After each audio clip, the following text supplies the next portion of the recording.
Hello and welcome again to Winfield's Week of Rugby League. And on the program this week, we have the Cronulla Manly match, which was played on the Saturday, followed by the NEC big game on the Sunday from Bear Park. The Bears taking on Canterbury Bankstown, defending premiers. And that'll be topped off by the Tooheys Monday Night Football and the match between South Sydney and Eastern Suburbs. But first things first, and Manly, they were white hot when they played Cronulla on the Saturday. It's Gavin Miller. Sheen Watson starting the game down to Cleal, and Cleal it is who comes back towards the quarter, with Manly playing the breeze just behind them, slightly across and behind them in the first half. And Cochrane slips into dummy half, and it's taken up by Lyons. And look at Cronulla getting up fast in defence, trying to cut it off smartly. Now the kick from Blake, the wind behind it, down towards Docking in the headgear. Docking coming back after injury, getting his confidence back in the last few weeks. And we're right on the halfway mark. Porter feeds it. That's McGaw from the centres.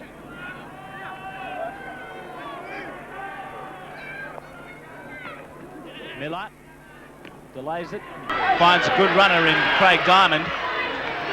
And just watch this Cronulla pack today. It's amazing the enthusiasm since the arrival of Gavin Miller into the side. He really has injected a lot of enthusiasm in that forward pack. Porter again with Miller. Gustard. Hasler's got him with Cochrane. Speechley at dummy half. Knocked down by Porter. Clean it up. And now the knock on. Bad mistake by the Sharks there. Porter really overrun the pass. It was never really on. Peter Cullum is out there in the second row for Manly. So he was listed as a scratching today, but he's out there, no doubt about it. You can see him on the open side in the second row. On the blind it goes to Close.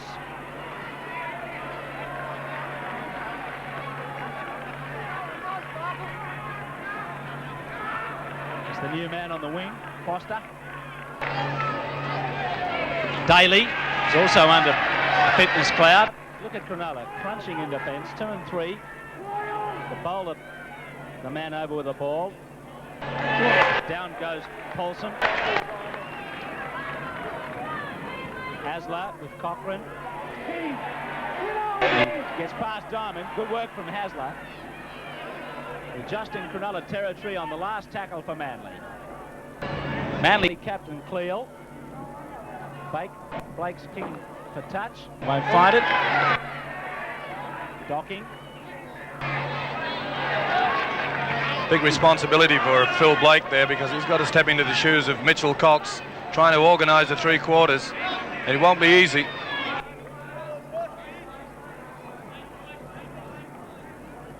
Perry playing it. Porter feeding it. Miller, wide ball to McGaw. Good ball from McGaw. Eddinghausen kicks ahead, but off the side of his boot out on the full. And Mark Gore has been playing some tremendous football for Cronulla in the last few weeks in those victories. Foster. That was a good kick from Miller. Really put a lot of pressure on, as you said, Jim. Strong wind holding it up there made it very awkward for fullback Manly Gore. There's a beautiful tackle from Hatch, and this time he's got him for offside. They've been creeping up, very keen to get up on Manly, and I don't think there's any doubt about it. A couple of times in the last few plays they've been inside the 5, and here's a chance for Cochrane to get the first points on the board. Mal Cochrane with his reliable boot. He's hit it well and straight. Manly in front. That's Cochrane's 61st goal this year. Manly leading 2-0 with the breeze after 11 minutes in the first half. Scott Gustard feeding it and getting it. Look out. He's got it to Speechley. Speechley tried to defend and lost the ball to Lyons. Ronson just short of halfway to play it for Manly. Cronulla coming up with another error. Cleal.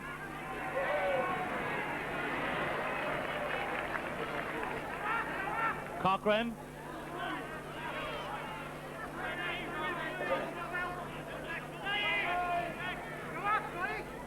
Lyons, big gap there. Stretches ahead, good run by Lyons. That's Blake. Blake steps. Blake's still going, he's in. A huge gap in the Cronulla defence. And I think it was coming after a lot of handling errors by the Cronulla side. And you watch Lyons steam ahead and take advantage of it. Good play by the lock forward. He saw the gap and went straight through it. Beautiful play. Watch how he looks for his support. And the 5'8", Phil Blake, steps him through. And that really was a very good try. But it's all down to this man. Notice the acceleration there. Hatch missed him, went through, realised he was being covered, and got the ball back inside. A little bit high by Hurst, trying to take the ball and all, but very good try indeed. And a good pass to set it up. Certainly Looked was. like he could have been covered up there. Cronulla putting a lot of pressure on themselves in this half with their errors. And Manly really capitalising there. Cochrane, it's straight, and it's 8-0 after 20 minutes. As you said, Jim, the Sharks have only themselves to blame. They've had a lot of possession. Hasler. And Manly keep it alive again. Cochrane. Bang, down towards the quarter. And look out, Cronulla. Got to make those early tackles.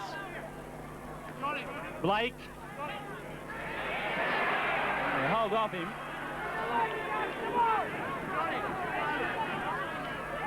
It's so many runners who can break the line there. There's one of them, Lyons, and he kicks for touch, but it goes dead in goal. So it's 8-0 to Manly. Down on the sideline, the man who's missing the action today is with Debbie Spillane, Mitchell Cox. Mitchell, you're one of a long list of players that are missing from Manly's side today, but one of the late changes was Cullum. We were told he wasn't playing and he is playing. What was the story behind that? Well, he had suspected broken ribs after last week's game, and they were cleared, so they were pretty badly bruised, so they'll give him until late this week to prove his fitness. Any good news on your injury? At the moment, there's not a great improvement on the groin, but I just got to give it a bit of time, the doctor say, and hopefully I'll soon I'll get back to better for me. I certainly like watching the game. There's been a fair bit of talk this week about Cronulla's newfound giant killer image. Has that been something the Manly side have discussed? Oh, certainly they've sort of basically the last couple of years, Cronulla's weakness in probably more games than we've beaten them, and that's always been a problem. Always coming down here, they've probably played better than us, but obviously we'd like to come away with a win today. Your own position, Mitchell, with playing 5'8", and Brett Kenny, Wally Lewis both being 5'8". Do you ever wish you were playing another position? You feel as if your representative chances are pretty heavily diminished? Oh no, you know, I mean, it's obviously I don't think it doesn't matter what position you're playing, because you know, there's so many good players playing rugby league now that I don't think it would matter which position you're playing. You're always coming up against good opposition. Okay, thanks very much, Mitchell, and let you get back to watching the game. Thank you. Mitchell Cox with Debbie down on the sideline, and you saw then Cronulla having a good move upfield, then forcing the pass. Here's Manly again with Hasler. Hasler over halfway. This is a good break by Des Hasler. He's got Cleland support. Cullum on the inside, and Cullum is going to score an easy try under the posts. But Des Hasler, a little bit of space, put his foot on the gas and got through or past some rather ordinary Cronulla defence. Certainly was, Jim. And you'll notice the defence hang off him. Reverse pass, and they just left him alone. And the acceleration is tremendous. Look at the boy go. Looking for his support. And bruised ribs or broken ribs or not, you'll see the big grin from this fella. He really has come on late in the season. A neat little run round. And see how they stopped? A guy with this acceleration. And really, you've got to point the finger of blame at Miller. He should have got him. And good work by Cullum, the second rower. Cochrane should kick this, and he has, and it's 14-0 to Manly. That's a big lead 15 minutes before half-time, and I think they're threatening to go another try or two better than that before half-time. Paulson, he loses it. So the story continues. Drop ball both sides. Porter loses it in the tackle, And Manly have got it back, have they? No, Cronulla have come up with it. It's Diamond. I think the referee, Bill Harrigan's, picked up a little bit from the Pommy referee, Whitfield. Hurst has made a bit of a bust on his own. 30 yards, Cronulla. Here goes Miller, inside someone. It's Hatch, Speechley.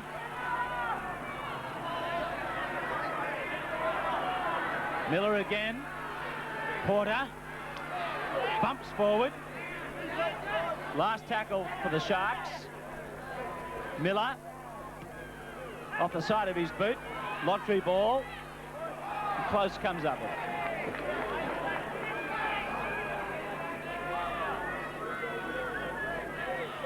That's Gurr.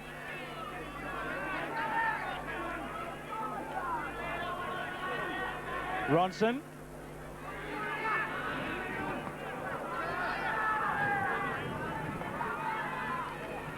Cleel to Lyons, to Close.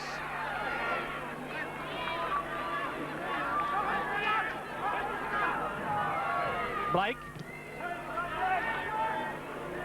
Over the head of Watson.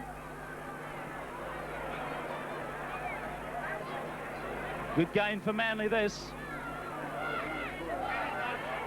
And as Davis onto his big opposite, puts him on the deck, and it's Eddinghausen bouncing it away to Perry. Now 5 minutes to go in this half. Cronulla trying to catch up, and another error. The total of the errors, 35 for Cronulla. Cochrane and Cullum not ready for it. Another error. Manly have come up with a few in the last 10 minutes of the game. Just slackening off a little after that lead they built up, 14 points. That's the total. Look at the missed tackles and drop ball.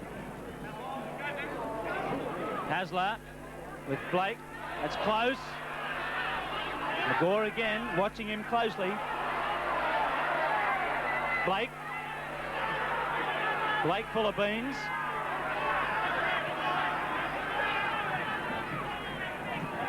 Daly. The Manly Daly. There's Crusher Cleal again, looking dangerous on the blind. Foster playing it. Now Cleal. Close is over. Close is over in the corner. How easy it was. Certainly was, Jim. That really was bad defence. Good play by the skipper, though. He saw the blind side. It's a move.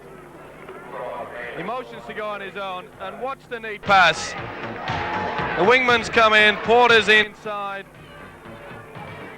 and a simple try you won't see. That really was a simple move. Notice how the skipper gets it away. He's attracted 4 Cronulla defenders. And at half-time, it's 18-0 in favour of Manly. 3 tries in that. It's a big effort playing with the breeze. Manly on halfway. Hasler's there. There he is, number 21, Owen Cunningham. Blake and Hasler. Cleal out wide. Not much steam up that time. Hasler again, being busy, being elusive, and setting it up. That's Foster. Foster heads for the corner. Here comes the cover, and the pass knocked down by McGaw. And there'll be a scrum. That's a good run by the young wingman there, but beautiful passage of play by Hasler. You can't allow this man any room at all, and they're standing off him. Run across field and beautiful pass out wide. The youngster did well here. Just a silly pass at the end of it. Speechley losing it. Another lost ball for Cronulla. It's been their bugbear all day. Now Lyons gives it to Poulsen. Cochrane. Here goes Cleal. Some strong men in this Manly side. Cronulla finding it hard to handle them now. Lions wide. As Ronson tackled 10 out. Jackson underneath him. Lions.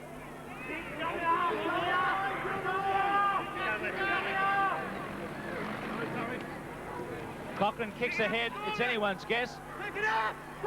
Is it a try? No. Offside. He held on to the man, perhaps. That was the ruling. He held the man back. Let's see what happened in that. It was a real scramble. Cochrane kicked it ahead. Porter went after it.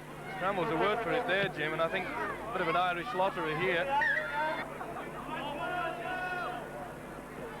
Paulson.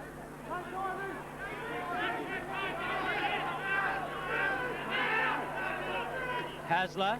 Blake. Cuts it out to Ronson. The man underneath was speechless.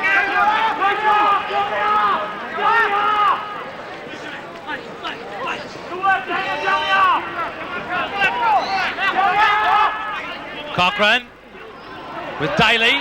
They're following him. Support. Close. On his knees to Cleal, and he's going to give a penalty. The penalty.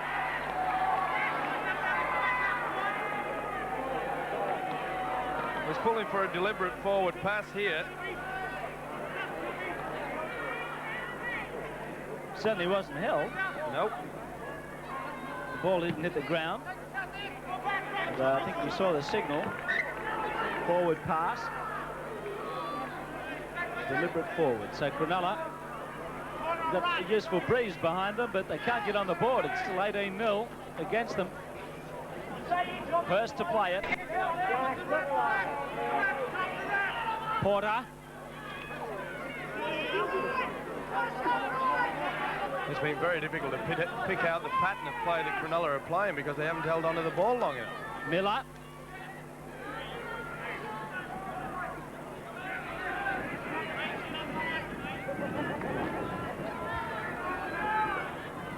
Jackson lost it. Manly come up with it again. The error count for Cronulla is a cricket score. That's Daly.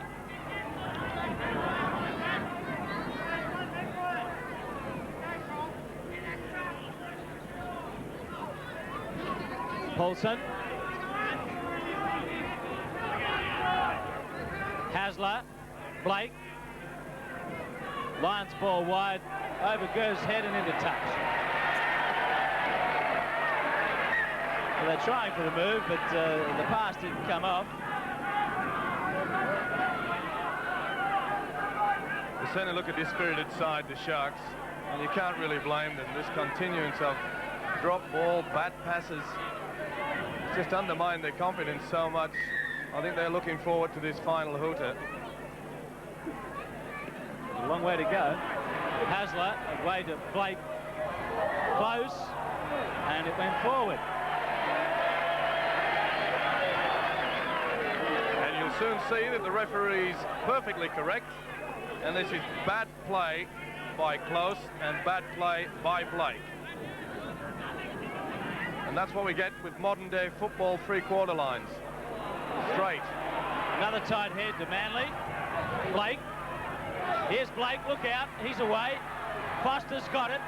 Foster goes for the corner. Eddinghausen's trying to cover. Foster trying to keep it alive now. As Miller went in over the top. Close. Blake. Lions. Can't unload to Hasler. It's all Manly. 18-0 ahead. Hasler with Cleal. Now the pass. It was loose to Gur. Hasler. Hasler's going to score right under the posts. Like touch football. Well, Cronulla couldn't stop the momentum of it. They couldn't make the effective tackle. And you saw the result. It's just so easy. No one to beat in the end. I don't think Hasler could believe it. Look at it. Oh, it was just easy there. The ball just picked up there. He spins round, Gerd, gets the ball back inside. The switching of play. It has this Cronulla defence mesmerised. And once again, a very, very simple try. He's having a great game, Des Hasler. Watch the speed here. No one at home. Nobody there, not a hand within a cooey of. Phil Daly's coming off and Bill Hardy's going on. Daly, of course, going into this match under an injury cloud.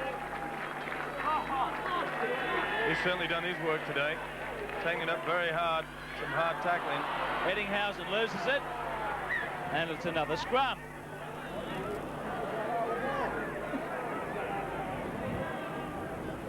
Well, for those who love statistics, it's been one of those great games.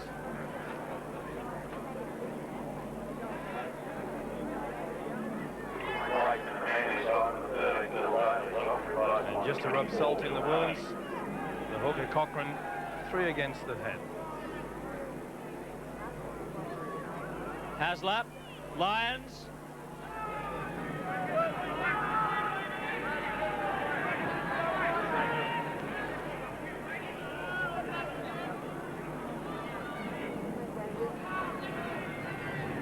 Blake to Hardy. And Hardy keeps it alive to Blake. Another pass, Cochrane, Cleal, Davis for the corner. Davis, look at that. That's pathetic defence. That really is touch football from Cronulla. Just how easily Manly were able to score the try. Well, they could get to 50 points as they did against St George a few weeks ago. If this keeps up for the last 20 minutes. Watch the ease that they keep this ball alive. And it's not surprising, really, because this jinking run and the switching of play, Cochrane out to Cleal. Cleal just gets the ball away. Now, just watch this. 1-2, stepped inside. I missed him, you pushed him, and I'll score. And poor old Docking, he must feel like General Custer. Full credit to Manly and full credit to the wingman. Watch this huge step. Hardy said no that way, pushed him. Docking says, I better not repeat what probably Docking was saying. Watson, change of direction, close to touch. Charging through Hurst.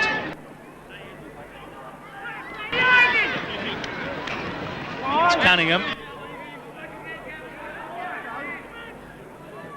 That's Fulton's communication with the team through the runner. Lost it. And there's been a knock on. And also a penalty. Holding a Cronulla man back.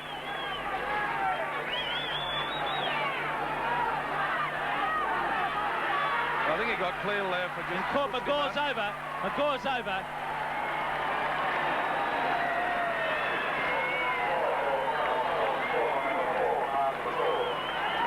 McGaw scored the try. Well, that was good thinking, good play. Manly caught napping, half asleep there. They really hadn't got their defence for once sorted out. And a good run by the centre. And that's what they were looking for in the first couple of minutes, but it didn't come. A consolation for the Sharks. Quick tap by the Sharks. Caught Manly napping. And Mark McGaw, who's been one of their highlight players in recent weeks, scored it. See Miller, away to McGaw, and he went into a bit of a slot. He's very strong. A very good player indeed. There you could see that the Manly defence, for once, not in that one line. Watson's kick, he allowed for the breeze, and the ball stayed out there. So Cronulla on the board, achieving some respectability at least. Lyons sets it up. Cunningham. Cliff Lyons has certainly done that well today, Jim. It's probably one of his most constructive games I've seen him play. Another galloping run from Cleal. Shook off a couple of defenders. He gave Miller one. Miller's having a chat with him. It's not a friendly one. As Hurst goes down. I don't think his words would have hurt half as much as what Cleal's fisted. Yes, Miller, and he had a go at Cleal. You can see it in that tackle. Well, he deliberately threw his elbow in there. I'm surprised that Harrigan hasn't seen it. He has now. He's called it up for a knock on, but You can see there Miller trying to square up after that previous one of Cleal on him. Watch this. This is silly play. There he is. I've seen players put out of the game for over 12 months for that. Well, the touch judge is coming in to talk about it. And it's amazing, really, that Harrigan didn't see it. It was right in front of him. He's a lucky boy. And that was the other one in there. And really all Cleo did was just... Oh, no, he didn't. I thought it was his fist. He used his head. An eye for an eye. Tooth for a tooth in that, too.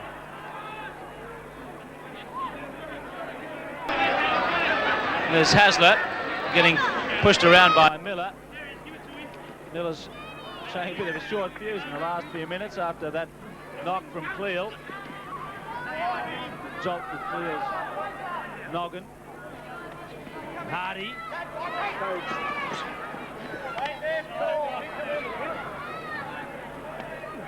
Cleal with Ronson. Here goes Diamond again. Last tackle, Manly. Cochrane. Cochrane with some space. Here goes Cleal. See you later. And Cleal has the last laugh in all this. Galloping in for a try. Put this down to the hooker. Good play by Mal Cochrane. Good switch to the blind side. Kept his cool. Watch him take on the blind. Good fend off. See him looking straight away for the support. And as ever, big crusher. Used his head earlier in the piece. Got away with it. Used his head this time. A little bit more constructive to score the 4 points. Bit of max credits in this run. A good fend there. Kept calm. And he's another player that really could miss out on the boat. Well worth a trip to England, Mal Cochrane. Big score for Manly, and they also won the reserve grade, 8-6. The under-23s will be played after this match. Cochrane, he's missed the kick. And that's full time. Manly 32-4, 6 tries to 1. Big winners over the Sharks, and they've now had 31 wins against Cronulla in 40 matches in the last 20 years. And so it's on to our Channel 10 NEC big game, where it was North Sydney at home against Canterbury Bankstown. Both these sides were at full strength with their test contingents back after the test in Auckland. And of course North Sydney will be looking for big games from Mark Graham and also Olsen Filipina. Canterbury Bankstown, well, they have to win to keep that pressure on South Sydney in that race for the top 3 spot. And it was always going to be a great clash. This one on paper it looked the goods. So let's take you to all the highlights. North Sydney and Canterbury from Bear Park.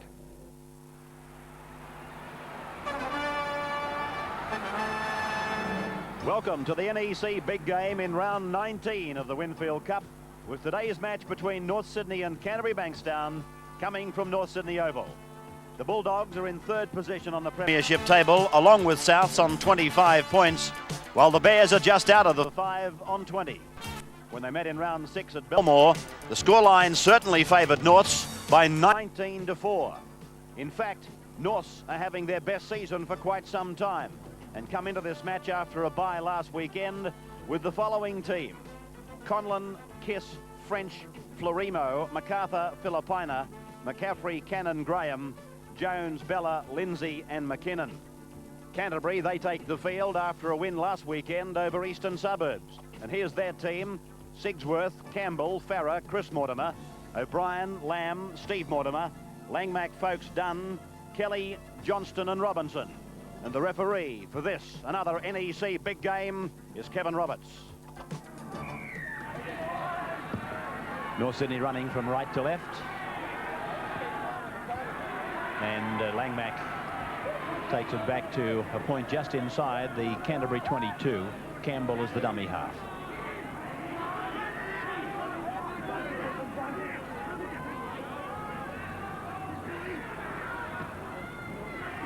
Kelly.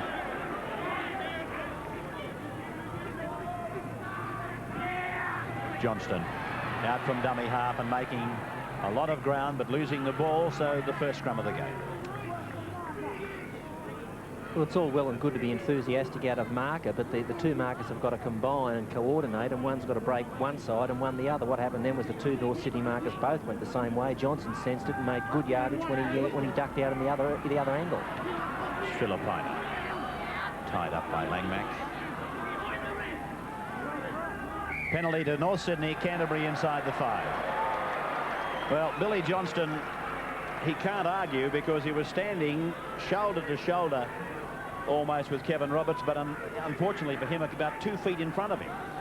And Steve Mortimer made it fairly clear to Billy that he wouldn't accept it a second time. He gave him a real tongue lashing.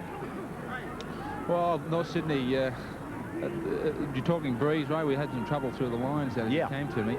Well, the breeze is more or less a crossfield, really not favouring any side. It's only coming up in drifts now and then. Perfect weather for football. We should see a big kicking game from both sides, from either end, both first and second half. So Kiss gets it away nicely. He likes the look of it. So too do the touch judges, and so too does the scoreboard. That's if you're a North supporter. 2 points to 0 in favour of the Bears.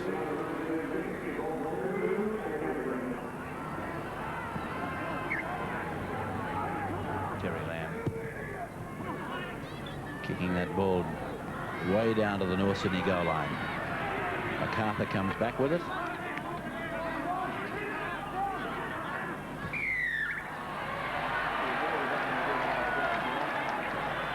Penalty to Norths.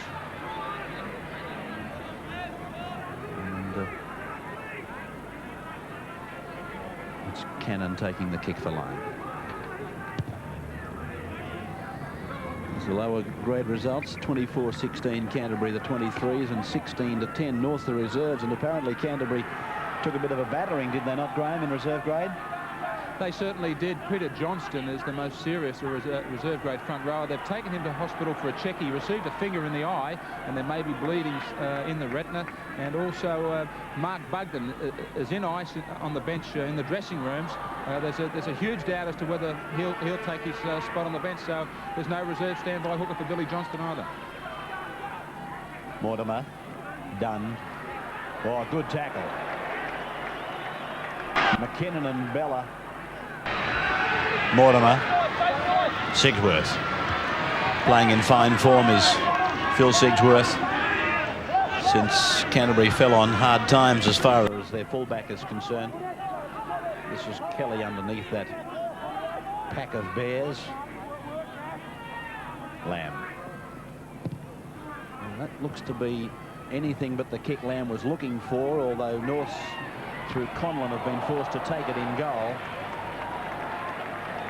And Lamb went down on the ground, and he seems to have hurt himself as he went in for the tackle on Conlon. Here's Conlon in the in goal.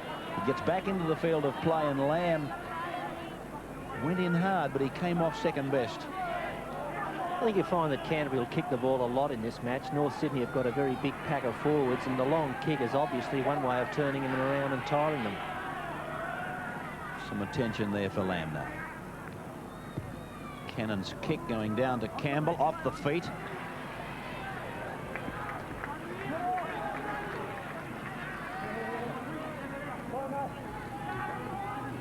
Sigsworth.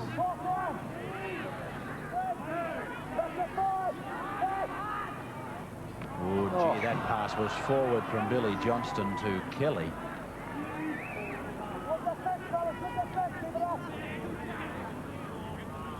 There's no question the pass was forward, but of course, where do you give a penalty? The rule says intentionally forward. Of course, you've got to be a genius to work that out, haven't you? Penalty to Norths, and so the penalty flow very much going with the red and blacks, 3 of them in fact to Norths. Canterbury yet to get a penalty as this former St George player Mark Cannon takes the kick for line. As Graham said, it's a perfect football day. It's overcast, cool, but a very good day for a big promotional day here at North Sydney. This is Bella.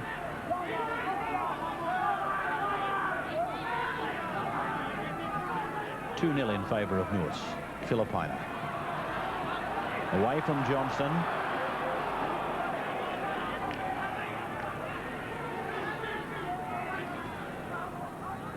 Cannon.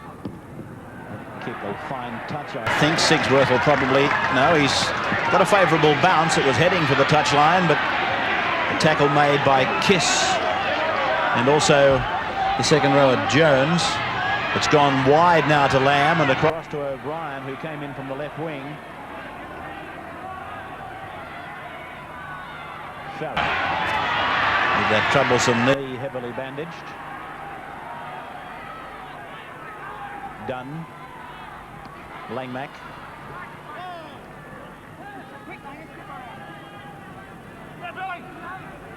The kick coming from Chris Mortimer. Right underneath it is Conlon.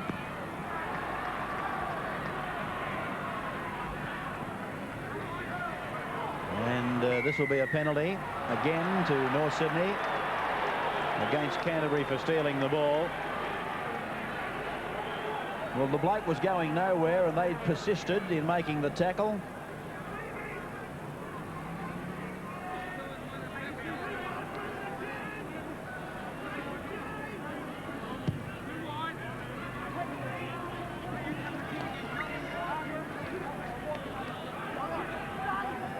Lindsay, the hooker, taking the tap. Bella. Tackle right in the middle of the ground. So on one play, they've come from the 10-metre line to the centre. This is Jones going back into the middle of the park. Play 25 metres out. Canterbury players urgently calling for help on this side of the ground now. Graham. Well, North Sydney working to a very strict pattern. They're taking the ball to the centre of the field and returning it with their two centres folding back. Canterbury have read it particularly well, and they've had their defence there to cover it. Penalty to Canterbury. This is not facing goal when playing the ball, as distinct from the direction in which you play the ball. See that? He was facing side on, almost touchline. That's illegal.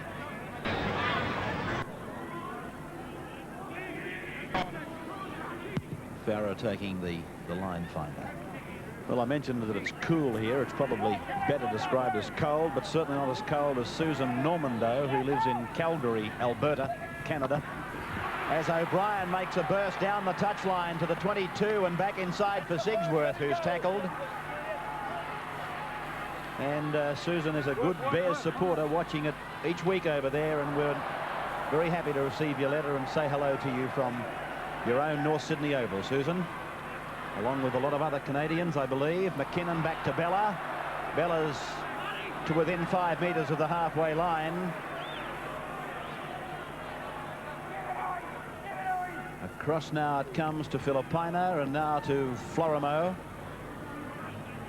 And from Canada, of course, the Rugby League game is televised now. The Rugby League from Sydney anyway, in the north of England, and a man who is there permanently is I believe the chairman of Halifax, David Brooks. He's with Graham Hughes, sidelines. David, welcome to Australia. Thank you very much, Graham. I believe very much a part of a big contingent of English people out here looking for players to take back home. I believe so, yes. I've only met Alex Murphy so far, but I believe there are other people apart from myself. David, you have a good tie-up with the Canterbury Bankstown club, a great success last season for Halifax. Chris Anderson is the captain coach, and also Jeff Robinson. Yes, indeed. Chris did an absolutely marvellous job. In fact, a great deal of the credit for the success goes to Chris Anderson. Robbo, well, you know Robbo, wonderful runner-up and an inspiration. You know, he never gives in. Here's a chance for North Sydney. McCaffrey uses the cut-out pass. Conlon juggles it. Oh, that's a forward pass. Oh, that went a mile forward, and it's been knocked on. Canterbury get the ball from the advantage rule, and I've got to tell you that I'm rather happy for Kevin Roberts that was the bottom line of that passage of football, because the ball didn't go forward. It went 2 metres forward from the outside centre as such to the winger. My apologies to David Brooks and Graham Hughes. Thanks, Ray. David, I wanted to put this to you. It's been reported in the press. How strong is it that Graham Eadie might be a possibility to come out of retirement and join his former Kangaroo teammate, Chris Anderson? Well, it's a bit of a way to go, yeah. We have talked. I've talked to Graham. He is pretty well tied up in business, and there's certainly a lot of talking to do before anything finally was settled. OK, well, thanks for joining us, and good luck for next season, Halifax. Thank you for asking me to join me. In the meantime, Steve Mortimer found the line with this kick. On the NEC replay, the Norse player, it was like a kid putting his hand through the candy shop door. You can see it, but don't you dare touch it.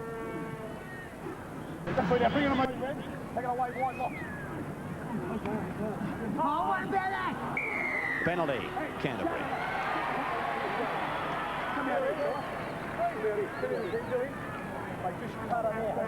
He's calling Billy Johnson over and saying, just keep your mouth shut. Well, I'm the referee, I'll handle the situation. In the meantime, take a penalty.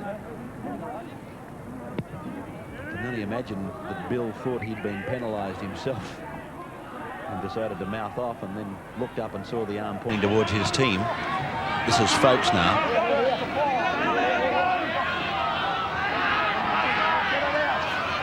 Done. Back to Johnston. A little bit of a skip around the fallen players. Some pressure here for North Sydney. And Sigsworth is tackled again very close to the line. They've got a big back line to the right, and they hit Robinson up on the blind. Oh, how easy. He went straight through Brett French, the centre three-quarter. Well, the good coaches will tell you the first thing you've got to do is do the simple things well. And Canterbury did that exactly the way it came out of the manual. And Brett French had no idea in the world how he was going to contend with this big, hard-running second row, front row forward Jeff Robinson. 4 points to Canterbury.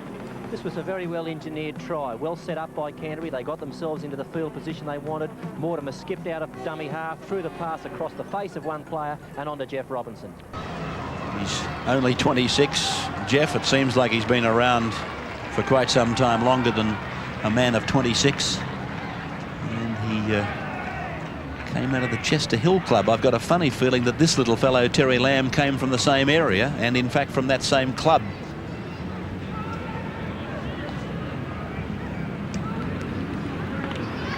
Terry Lamb with this kick from just 8 metres in from touch. Almost a certainty to be wearing the green and gold come November, December.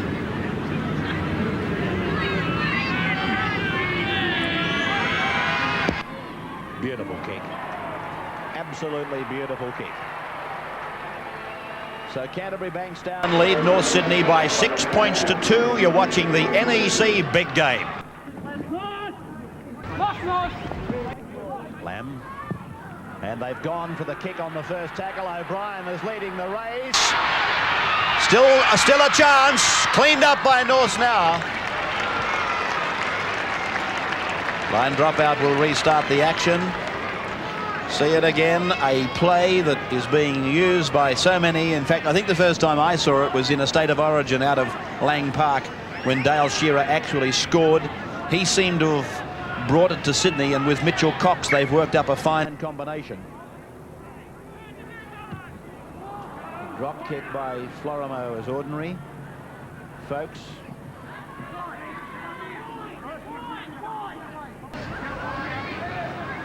Mortimer. Langmack.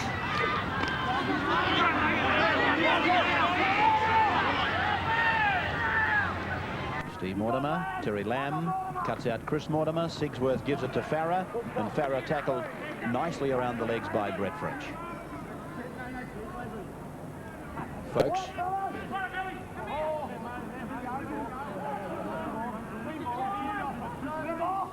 Robinson. Met there by Mark Graham, together with Bella. Now Mortimer with a grubber kick. Sigsworth's going fast. It'll be another line dropout if this man is caught now. No, he made the field of play. Good work by Conlon, the North's fullback. But Canterbury not frightened to vary their game up, using the kicking game. And here's a penalty going to North. Take a match comment at this stage from Graham Hughes. Pretty plain to see at this stage. Just watch the enthusiasm from the Canterbury defence. Every time a North Sydney man takes this ball up, the Canterbury forwards 2s and 3s. They're quick to move up, and more often than not, they're hitting the North Sydney forwards well behind the play of the ball. North's gaining no advantage whatsoever out of that, out of having the ball in possession. Whereas on the other side of the scale, every time Canterbury take the ball up, North Sydney's sitting back and waiting for them to come. Here's McKinnon going up and getting outside the 22. Langmack and Robinson together with Johnston making the tackle. And now it's out to Filipina and across to Graham.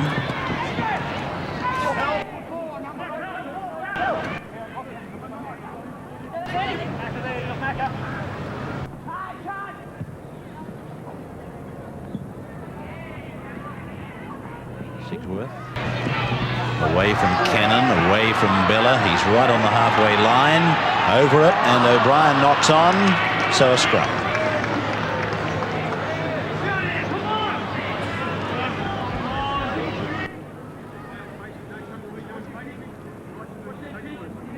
Certainly poured some money into North Sydney Oval. It's an absolute picture, and work still going on another couple of very attractive grandstands. It's a wide shot of the ground, but it's unbelievable what's happened here.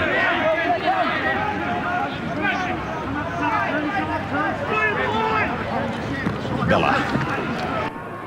Good run by Bella. Oh, Brett French. Brett French is going down the ground, but the referee has only allowed that so long as the advantage did not apply. But Bella went through the Canterbury defence, which has been so solid. And there he is coming through it. Got a good ball, I thought, away to French, and he just couldn't take it. It was as simple as that. Good opportunity lost there for the Bears. Fed by Mortimer at the same time.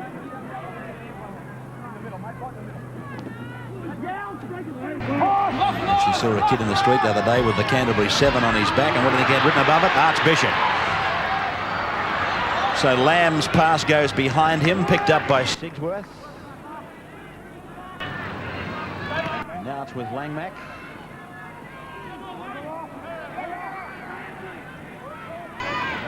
Down for Canterbury is Folks. Done.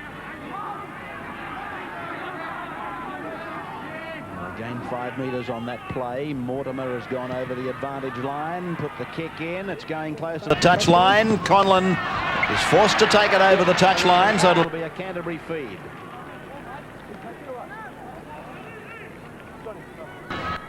Mortimer and Lamb are using all of their kicking abilities here. Mortimer with a couple of grubbers, one to the open, one to the blind. Lamb with the big kick down the ground for O'Brien. And here's Canterbury now stretching the ball to Chris Mortimer, and Conlon has him parcelled up with Filipina. Sigsworth coming off that left foot, tackled 9 metres out from the north line. Again, problems for Canterbury, for North Sydney, I should say, as Johnston is held a few metres out from the line. Canterbury brewing up to something here. Mortimer's been doing a lot of talk in the back play on the previous ruck. Here's Langmack, tackled a few metres out. And now they've got players both left and right, and plenty of them, as we find Kelly going up, getting it away. North seemed to touch it. It was 6 more, I do believe, but Canterbury themselves have knocked on.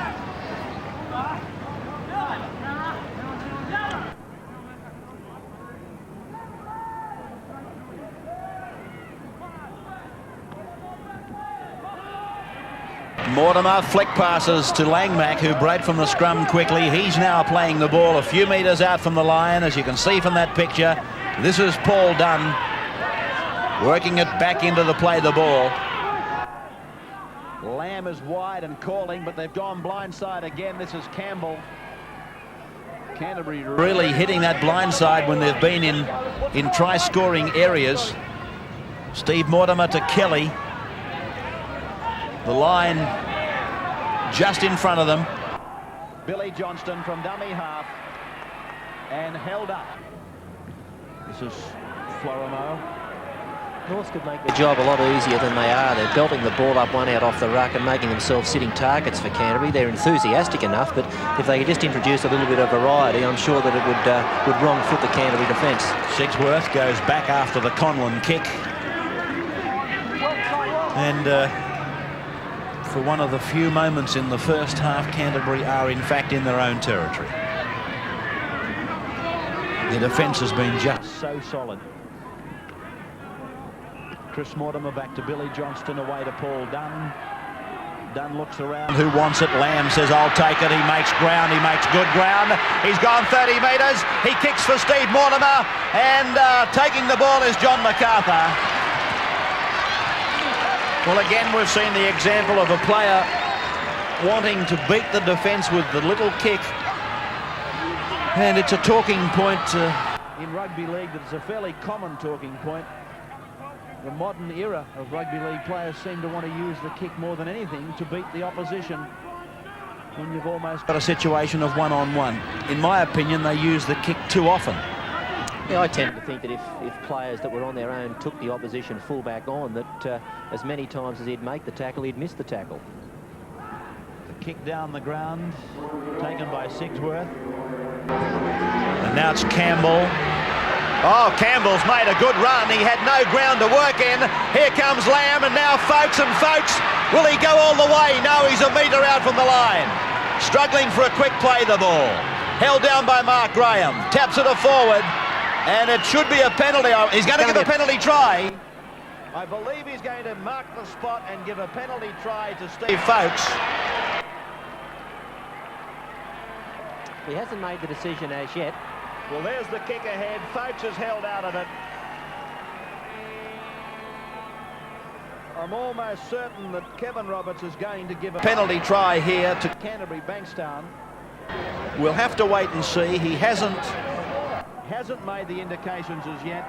He's marking the spot and moving to the in-goal centre of the uprights. It's a penalty try to Canterbury. And, of course, the attempted conversion is taken from in front of the uprights, 10 metres out.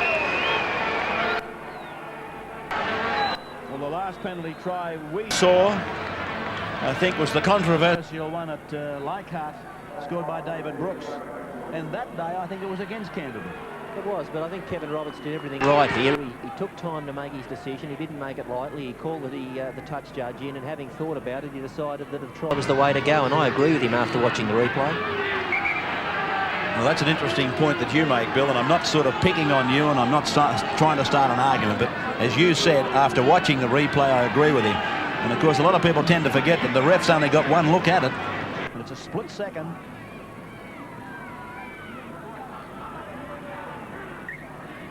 One from one for Terry Lamb. I'd like to be getting odds against about him kicking this. Fred Teasdale on the bench there for North. Playing with the yo-yo. Well, that's another way of passing the time, Fred.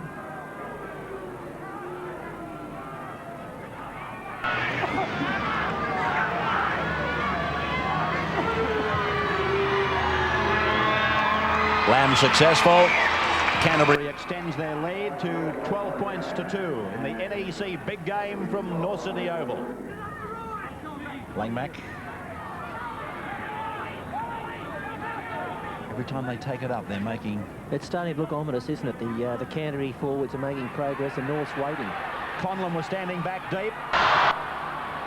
Fielded now by Florimo. Mortimer appealed for the penalty. Have a look at it again on the NEC replay. The ball bounces and Mortimer puts the kick in. I think his appeal was warranted. McKinnon.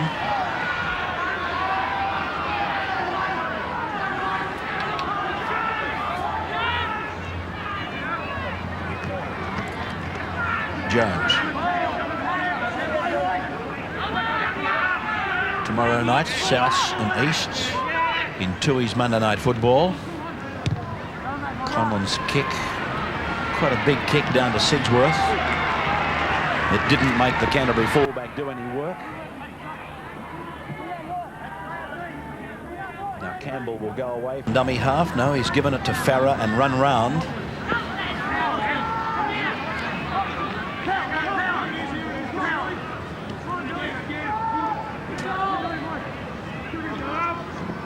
Robinson scored a try for Canterbury. That's a good piece of football. Lamb with a cutout ball to Farah. Now to Chris Mortimer. On it goes to Steve O'Brien. Chased and tackled by Filipina. Not held, and now he's secured by Conlon. But Canterbury will probably push it back to the right. Oh, they've really pressed the panic button. They knew what had to be done quickly. but they've knocked on it to play the ball. This is Johnny MacArthur playing on the wing these days for Norths. You might remember him wearing the West number 7. Of course, the number 1 jumper has been on his back a lot, but there he is now on the wing for North Sydney. Talented young player. McKinnon's put it down. Folks has got it for Canterbury. Well, some of the drop ball in the first half has been quite amazing. There doesn't seem to have been a great deal of pressure on the players that have dropped the football.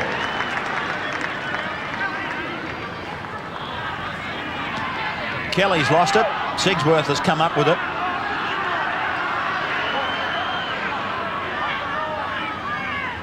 Steve Mortimer. Langmack.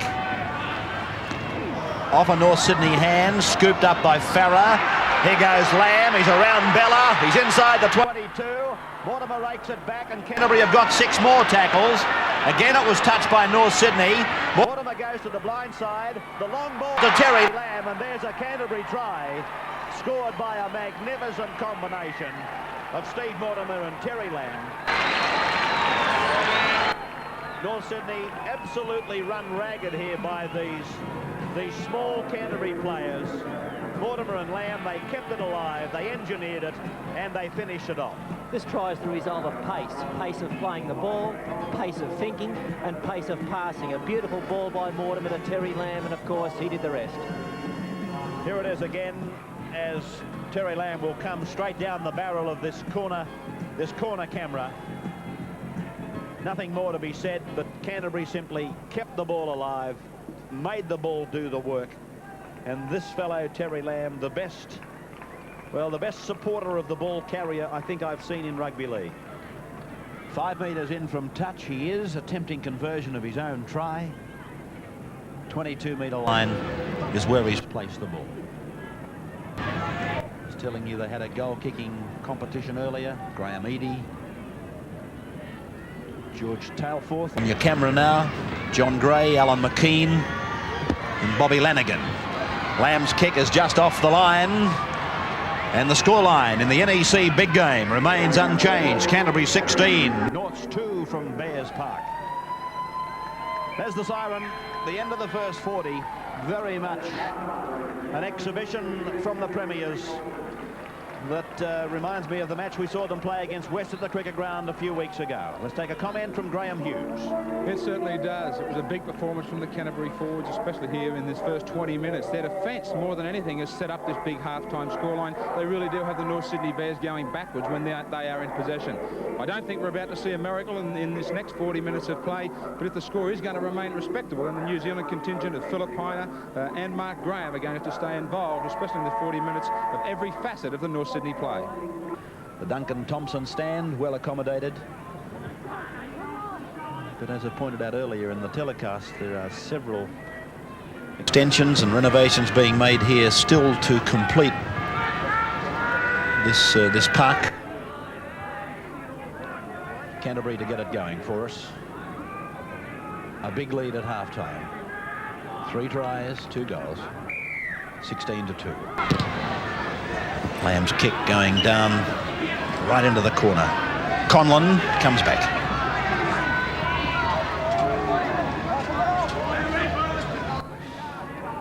And there's the tackle count. North's 105, Canterbury 103. Dunn and Folks 15 and 14 respectively. Graham 18 and 14 for Norths respectively. McKinnon, not McKinnon, but Jones losing the ball, played by Robinson. And Canterbury in the very early seconds of this game in the second half go onto the attack. Johnston, a long ball out to Langmack. He's just inside the 10-metre line. Well, if Canterbury follow the pattern of what they've been doing, they'll simply take this to the middle and then fire it back to the blind. Farah within a metre of the line. Last tackle, back to the blind for Dunn. Holds it back, one-handed away to Johnston. Long ball to Lamb. Lamb puts up the kick. And it's going to be a tap from the 22. Well taken by Conlon. Here's the replay of the kick from Lamb. Conlon always was going to have to take it. So the tap gets us going again. McKinnon.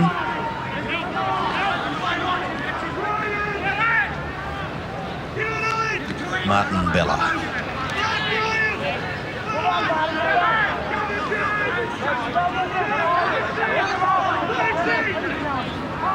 Jones.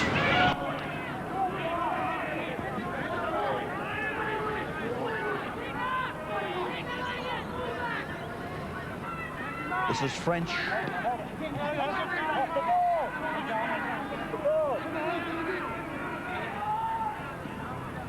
Cannon. His kick sending Sigsworth back, but I think it'll go over the dead ball line. Yes, it does. It was a kick that amounted to nothing for Mark Cannon. And more, I'm of the belief that there's no doubt the Premiers will be out there on grand final day defending their crown.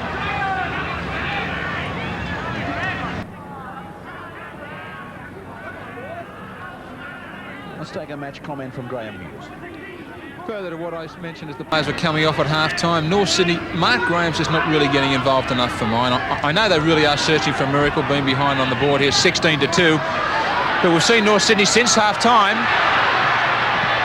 This is Johnny MacArthur reeling out of a tackle. Paul McCaffrey tries to take it ahead. Yeah, since half-time with 2 sets of 6 tackles, and Philippina and Mark Graham as yet not really involved. We see Philippina with the ball now. Mark Graham's got to get himself wide. He's the man that can stand, and needed 3 men to stop him there. He's the man that can stand, lead this side, get his hands free and set him up. They've tried to take Canterbury up in the middle. That's not going to work. Get the ball out wide. Cannon's kick bounces back, but it's been indicated by the touch judge that it went into touch in goal. And that, of course, that portion of the line is no different than the dead ball line. Out to the 22 for the restart.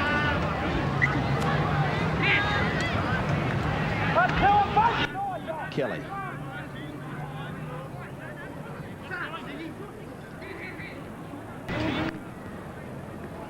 Farah. Oh, good ball. O'Brien. Philippina chasing. O'Brien's away, but Philippina got a hand to his boot. Now it's gone to Chris Mortimer, in and away. Lamb puts himself onside. Lamb looking for runners. He's got red and black jumpers all round him. So Terry Lamb. Done. Up to the North 22. Billy Johnston, Langmack. Langmack gets it away for Johnston. Then it's away to Sigsworth. He dances away from the second rower, who comes again, Gavin Jones, and puts him down. 12 metres out from the North line. Mortimer with the short ball to Kelly. Kelly on tackle number 5 succumbs to the Bears' defence. Right in front of the uprights. And Steve Mortimer has gone away without it. So it's going to be a scrum in the mouth, almost, of the North Sydney uprights. There's the incident that brought about the scrum. And again, it's the half-lock combination, knocked down by North. Oh, he can't clean it up. Yes, he can, Conlon.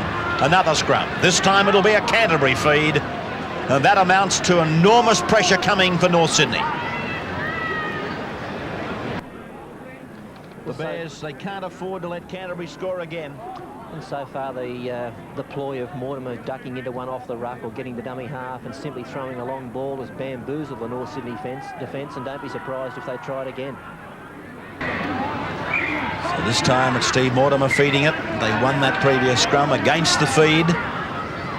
But of course they're attacking venom, if you like. Their attacking prongs weren't set up in that situation. They are now. Here's Mortimer running from the base of the scrum. Tackled about 7 metres out from the North line. He went to give a penalty, but he's played the advantage. And it's Langmack losing the ball, picked up by Sigsworth. Sigsworth's about 3 metres out from the line. And Langmack is down behind the play the ball. Folkes goes from dummy half. He's not far away from the line. He's already been awarded a penalty try in the first half from a similar situation. Not this time. Quick passing, long passing, out to Chris Mortimer. Now it's with Terry Lamb. Terry Lamb's run into trouble over there. And as the North Sydney players put the little 5/8 down, He plays it back to Billy Johnston. It's gone away long out to Langmack.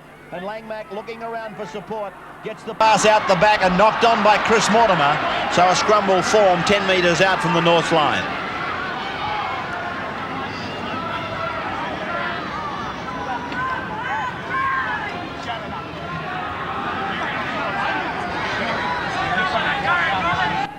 Chat there with Conlon, the fullback. A big day at League headquarters tomorrow. The New South Wales Board of Directors will sit and discuss, and I believe will come up with their recommendation as to the number of teams that will compete for the Winfield Cup next year.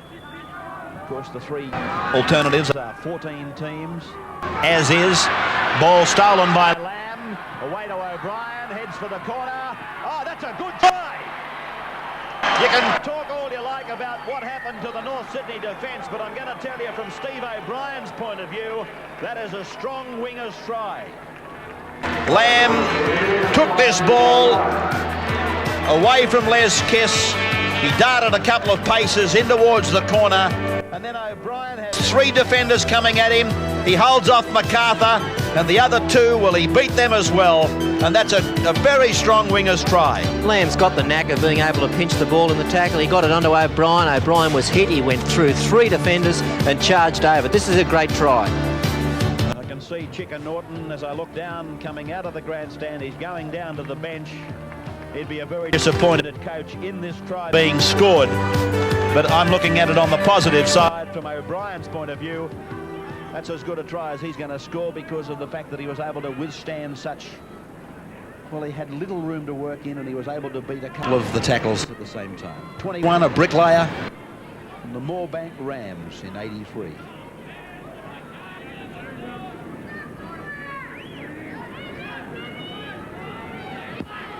Lamb's kick from near the sideline, just wide. So Canterbury continues to lead Norths by 20 points to 2 in the NEC big game. Peter Cross in 23 is the man that's gone on. Philippina has come off. I believe he has a corked thigh muscle. As yet, we don't know the positional changes.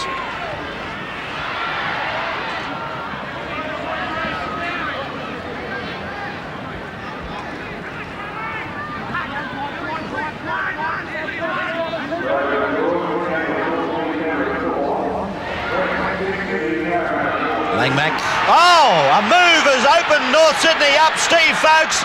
And it goes to O'Brien. O'Brien tackled from behind by MacArthur. Now it's Dunn. Dunn tackled inside the 22 line. Billy Johnston, it's a penalty to Norths. A penalty to Norths against Paul Dunn for not playing the ball correctly. He didn't rake it or kick it with his foot, and that's the reason for the penalty going to North Sydney. Well, down on the sidelines, Graham is now with another of the Canterbury players who's out injured, David Gillespie. What a season for him. Dave, once again, these Canterbury forwards have set up what is looks like a victory, another big performance in the first 40 minutes. Do you guys get together in the dressing room prior to going out and really cheer each other up? Not really, Graham. We just get in there and have a yarn between ourselves, like as an individual, and just let all the talk when we get out in the field. Just do all the action out in the field. Well, I'm close to the action here. The enthusiasm in that first half was enormous. 2 and 3 forwards in on every tackle. What about the talking on the field then? Well, Steve Mortimer's out there, and he usually keeps the boys on, in tune. And like North Sydney beat us in the first round this year, so we got something to, pay back to them. There's been a lot of pressure on the side. For the first time, Canterbury, so many players being picked on the representative sides. What's the atmosphere like having to plug up those gaps? Well, it's always good getting, a lot of blokes getting picked in the representative sides, but you just once you come back to your club football, you got to produce your club football, your best at your club level. So it's good getting all the players in there, but you just got to come and perform on the day for your club. What about yourself, Davis? Been a torn rib cartilage, I believe, when you'd like to be back. Yeah, well, I wouldn't mind me back for South on a Monday night if it's a Monday night game, but we'll just see how it's coming along pretty good. So we'll just see how it is. Okay, good luck. It's been a great season. Congratulations. Thanks, Grant. Lamb's kick. It's a beauty. Canterbury Bankstown leading by 22 points to 2.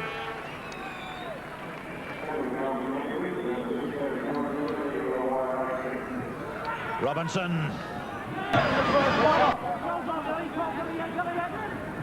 Johnston. Wide to the right and deep, and plenty of players in the back line. Mortimer. Lamb. Cut-out ball. Chris Mortimer. Still, they might wrap it to that side. They do. Sigsworth. Bumps off one on the 32-metre line. That'd be 4 tackles now that he's indicating. Away to Mortimer. It's the grubber kick through by Steve. Taken there well by Mark Cannon.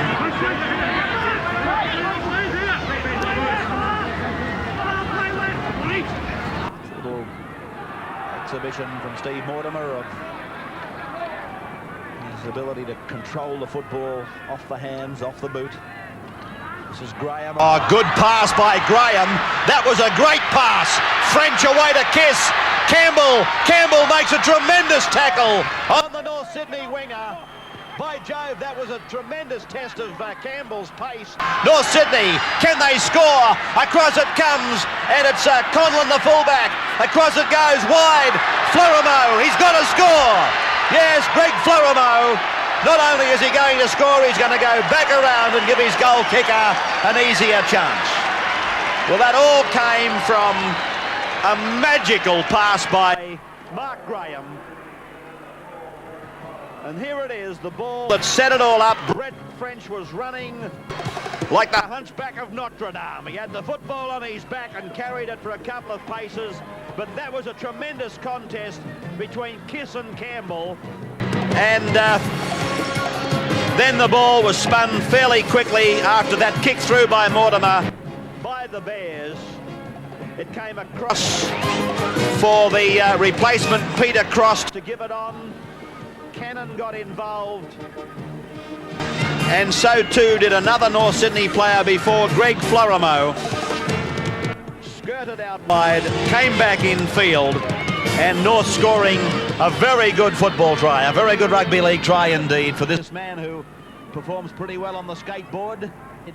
I think there's the kick for North now from Les Kiss. Oh, he's missed it from right in front. I think he played for the 19s this year for NSW. 22-6 the scoreline in favour of Canterbury Bankstown. Canterbury about to restart. Let's go straight to the sidelines. Here's Graham. Steve Hansen in 24 moved to the sideline for North Sydney. He was given the mail to take the place of Don McKinnon. He ran on field to see Kevin Robertson. Don McKinnon saw sight of him and said, "You get back out there. I'm not finished quite yet."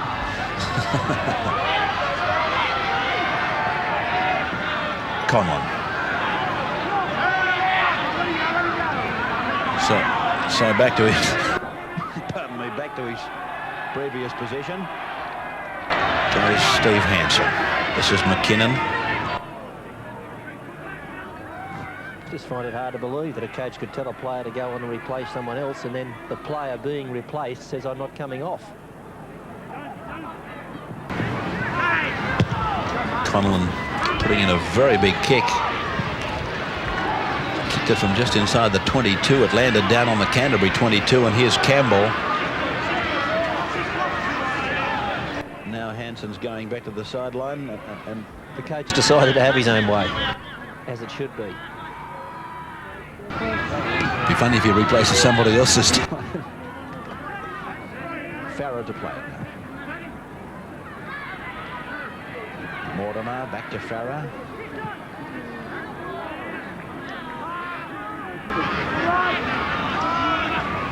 Lamb. Just out on the full. So on in 24 goes Steve Hansen. And he's probably going out there and he's going to say to Don McKinnon, the coach sent me back to say I've got to take your place.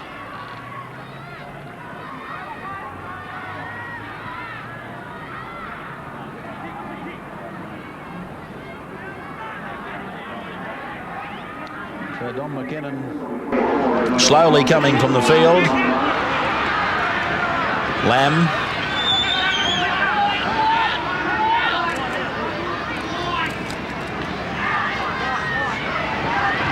Steve Mortimer.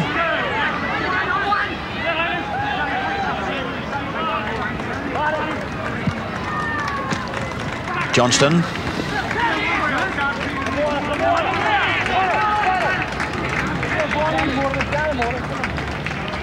Lamb.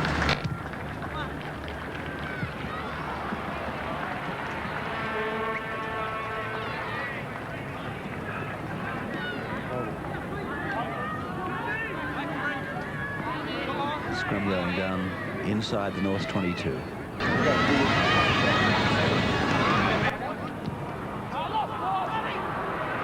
Lamb. Farah.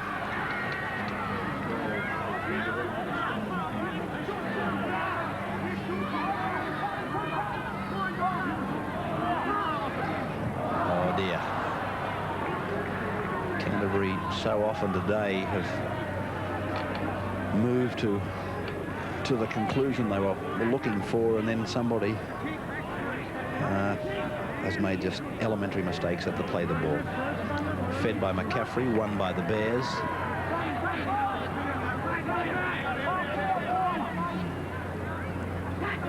Cannon.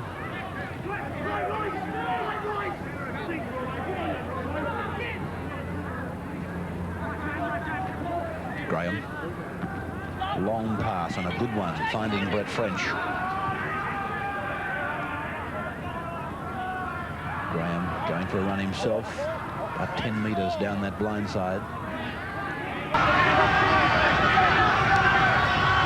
McCaffrey. Jones.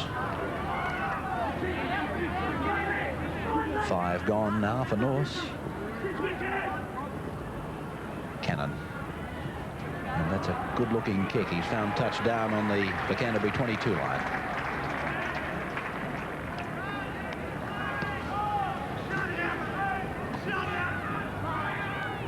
Cannon was on the blind side. He folded around to the open and was able to find Sandy Campbell standing shallower than what he might normally have stood.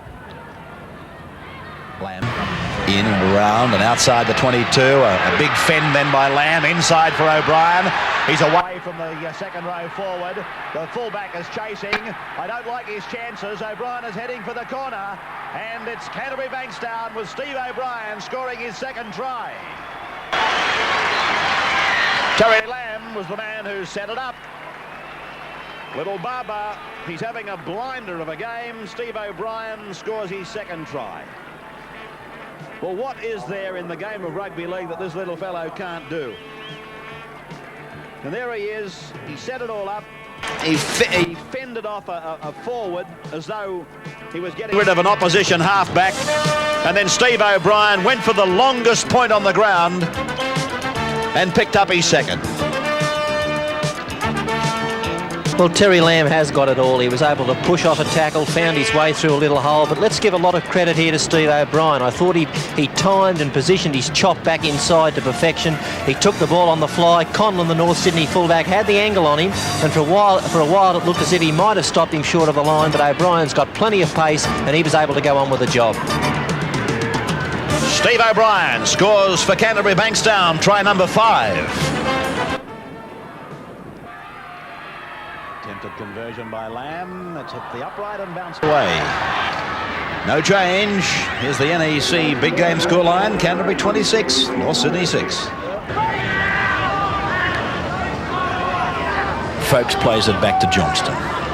Lamb switches from open to blind and gives it to Langmack. He gets his arms around the corner. Good work by Langmack. Then to Sigsworth, and now Terry Lamb back into the centre. He picks up Steve Folkes, who's grounded about 4 metres out from the line on the 4th tackle. Lamb is the dummy half. Out it goes to Mortimer. Mortimer puts a grubber kick in, and Chris Mortimer goes in, but it's been taken in the in goal. Very well, in fact, by the North Sydney winger Les Kiss. The grubber kick from Mortimer. In behind the defence, but it didn't get in behind the winger, Les Kiss. I think on the previous play the ball that Terry Lamb was very generous. I thought he could have scored himself had he set sail for the try line, but I'm sure he was looking to give someone else a try and it just didn't come off.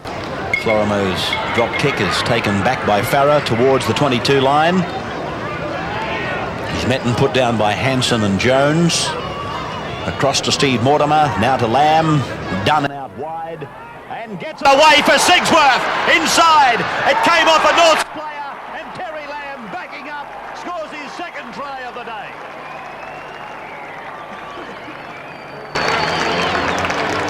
Sigsworth is injured for Canterbury. That was a great piece of football. It was tremendous work here by Paul Dunn. Sigsworth just trailed him through. It came off the hands as he passed inside of Florimo. And Lamb picks up the try right under the uprights. Well, Lamb threw a pass in this backline move, and it was the second one after Mortimer. Of course, what he did after he threw the pass, and this was a beautiful ball by Dunn onto Sigsworth, was Lamb then set off down the centre of the field. He realised that the ball was going to come back this way if the break was made. It came off a North Sydney hand, but the ever-present Lamb was there to finish it off. Here's a beautiful pass by Paul Dunn. Sigsworth was running exactly the distance behind him that he needed to be, positioned himself well, and here's what Bill was talking about. Lamb said, well, what goes out wide has to come back into the middle. Eventually, I'll back up in here in case I'm required. That's exactly what happened. Here he is with a conversion attempt of his own try. Sigsworth being helped from the field.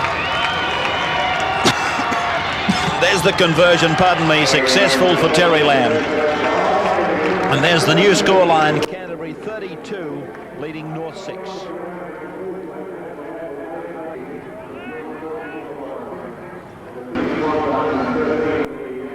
Now it's to Mortimer.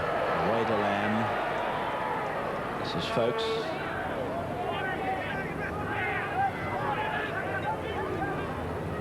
Mortimer, Lamb, Hagan. Now it's Campbell.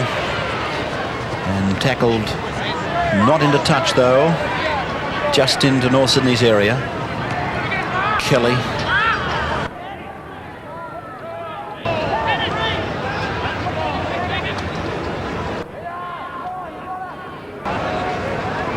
Lamb. Farah. Kick by Farah. Sees Chris Mortimer go down the ground, but it's been taken by John MacArthur.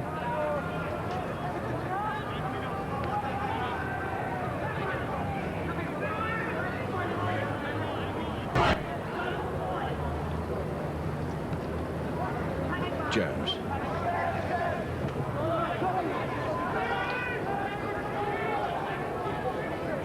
McCaffrey.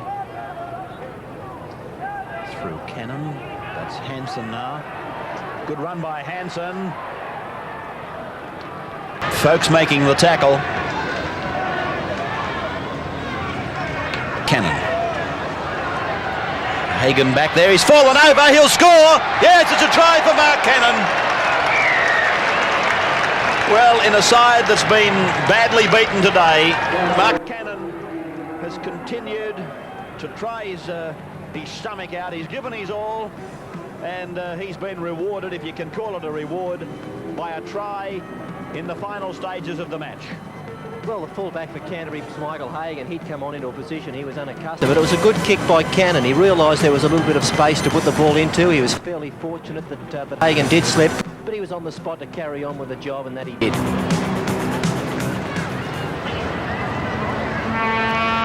Paul Conlon from right in front. And the score becomes 32 points to 12. He said he can put that on the Harbour Bridge. There's the score, 32 to 12. Canterbury leading North. NEC big game. I mentioned that lady watches us in Calgary in Canada. It's pretty cold there, but I've got news for you. It's getting cold up the top of this scaffolding tower at the moment too. Anderson has actually cramped. And there's the siren. It's all over from North Sydney Oval. The match won by Canterbury Bankstown by a resounding margin. Terry Lamb having an outstanding game. Here's the scoreboard for you. Robinson a try. The penalty try was awarded to Steve Folks. Lamb 2, O'Brien 2, Lamb 4 goals for North's Florimo and Cannon tries, and Kiss and Conlon kick goals. 32 points to 12 in favour of the defending premiers Canterbury Bankstown. Well, I've spoken to several people since the finish of the game, and one of them was that all-time Australian great Ken McCaffrey, former secretary of North Sydney, and he believes that Terry Lamb today went so close to the 10 out of 10 that it just wasn't funny. Let's have a look at the scores from other games now in the Winfield Cup series. Manly 32, Cronulla 4 yesterday. Saints 18, Illawarra 6. Parramatta 22, West 16. Canterbury 32, Norths 12. And have a look at that score there. Canberra 20, Penrith 4. Penrith were no match for Canberra at home. The locals had only one real chance to score when David Lydiard headed for the line. But Phil Carey saved the day with a controversial head-high tackle which went unnoticed. But from then on, it was all Canberra, with fullback Gary Belcher boosting his Kangaroo Tour hopes. Belcher and Phil Carey did the lead-up to send John Chicker Ferguson down on the sideline. Chicker showed flashes of his former self, with some help from Phil Carey to put the Raiders ahead 8 points to 4 at the break. The enterprising Raiders went on with it in the second half. Chris O'Sullivan handled twice in starting their next try, with Big Mal Meninga playing his part along with Gary Belcher. Belcher gave O'Sullivan the final pass for the try, and the Raiders now led 14 points to 4. Canberra finished the try scoring after 50 minutes from this scrum. Gary Belcher, the best on the ground, made the break down the blind side before finding big winger Terry Fay on his right. The former Test winger bumped off the defence to go on and power over in the corner to complete the upset of the day. Canberra dent the Panthers' semi-final hopes, winning 20 points to 4. Traditionally, Parramatta have had problems at Lidcombe Oval, and today was no exception. At the 22-minute mark, the ball found Lee Crooks roaming out wide before unloading for Des Drummond. It was only 10 minutes later when the Eels struck back through prolific try-scorer Brett Kenny, and again just before half-time when Peter Wynn crossed, giving Parramatta a 14-4 advantage at the break. The Magpies didn't have much to crow about until 5 minutes into the second half when Crooks, Naden and Clark combined for Trevor Cogger. Then West hit the lead 16-14 after the Eels failed to clean up a loose ball, and Brett Clark was rewarded with the try.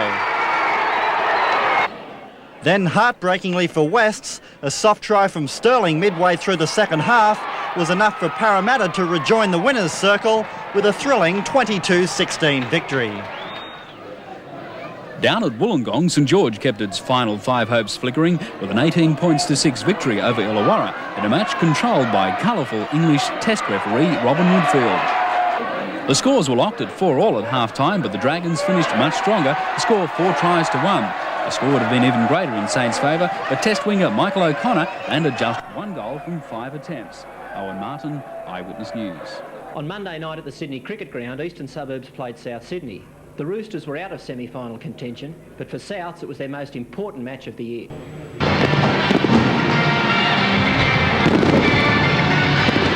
Phil Curley is the referee. He's only 29. He's been graded for 3.5 years. He's one of the younger brigade, as you read about the game.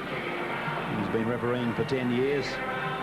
Transport contractor, married with four children. He came up through the Newtown area. So Phil Curley comes under the scrutiny of television as the man in the middle. An enviable task, I fully realise that. And a mistake to start the night for South Sydney.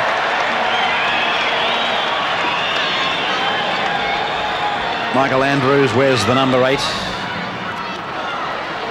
offered that mistake. Corey Hastings and Craig Coleman, the halfbacks, duelling tonight. And here's the first scrum for young Weeks, the deputy for Mario Fennick. His first grade debut, and East get a penalty. It's against South for collapsing. That engine room for South, they'd realise that young Weeks would be under a lot of pressure, and they'd be doing their damnedest to give him as much help as possible, but it backfired. Smoke wafting across the cricket ground from the fireworks as East go onto the attack, and they're running in towards that Bradman stand goal line. Dummy half is Simpkins, shows the dummy, and then they put on a fancy play and it goes to McGahn. All but came off. Bootlace tackle by Roberts ended it. Out the back it comes for Simpkins, and away now for Worth. It's a try. No, he's held up in goal. 5-metre scrum. Oh, what an ominous start for South. Here he is going in. It's hard to imagine he didn't ground the ball. See it again. I think Phil Gould's the man that plays at the ball. This is a good play by Gould. In fact, it was young Craig Coleman, the number 7, who got an arm underneath it. Penalty goes to Souths from the ensuing scrum. Weeks is the dummy half. Here's Gould. He cuts out Coleman, picks up... it's Andrews coming on a short run and met by the East's reception committee. Now Gould gets a kick in. He's put it back into the middle of the ground. A good-looking kick from Gould. Worth goes out with it now in the headgear. He's lost it too in the tackle. Bronco de Jura has it for South. Roberts is the dummy half. They've gone to the blind side. They've got the numbers. Davidson is tackled. 7 metres out from the Eastern Suburbs line. Panic stations for Eastern Suburbs. All hands on deck. Roberts is tackled.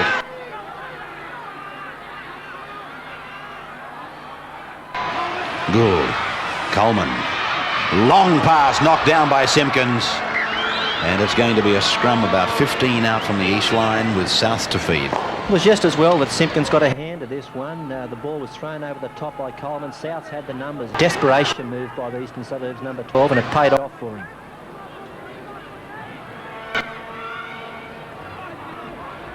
Half-back lock forward play from the scrum by Souths.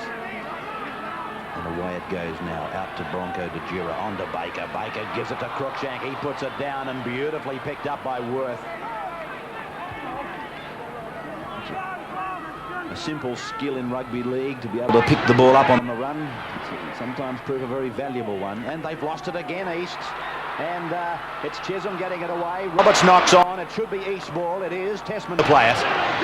Ooh, East are going to have to control the football. They're going to have to pay greater respect to the value of the football if they're going to win this match.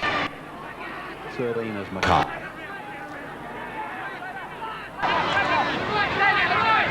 He's taking it out. Simpkins. Hastings. Cuts out one. Gets it to McGann. McGann looks for support. Finds Hall. Good work by the 5/8. 11 metres short of the halfway. Dean Bella's the dummy half. Away to Hugh McGann, and on it goes over the shoulder of Tessman backwards. It'll be scooped up there by number 9, which is Trevor Patterson. And that was struck by Bacon. Knocked on by East in a scrum.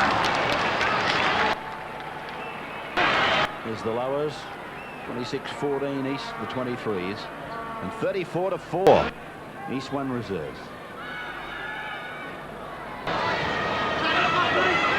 De Jura. Baker. Cruikshank. Held by Hall, the 5/8. He's done some clever things already, this 5/8 for Eastern Suburbs. Long ball now out to Moon, the centre. Chalice, number 2 for Easts. Assisting Gilmeister. Harrington to play it. They're only 10 metres from the line. Souths. Gould shows it, throws the dummy, tries to go himself. 9 metres from the line. Coleman puts the little kick up. Les Biles all but had it. Forced in goal by Easts. Line dropout, so Easts have had to withstand some enormous pressure. 2 scrums have been packed 15 metres from their line, and they had the feet against them, the head against them. Mackay. Hastings backing up, turns it back into the middle. They were too far away from him, and now it's gone over to Gilmeister.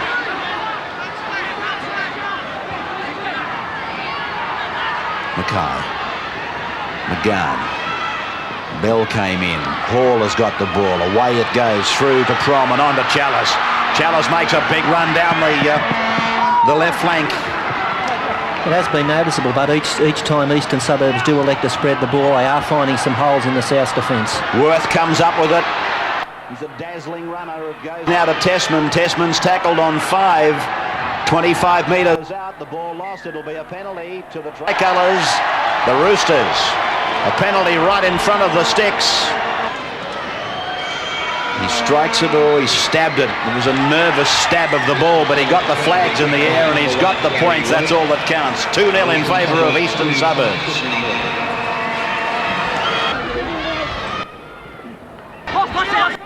Hastings doesn't mind putting it in the second row.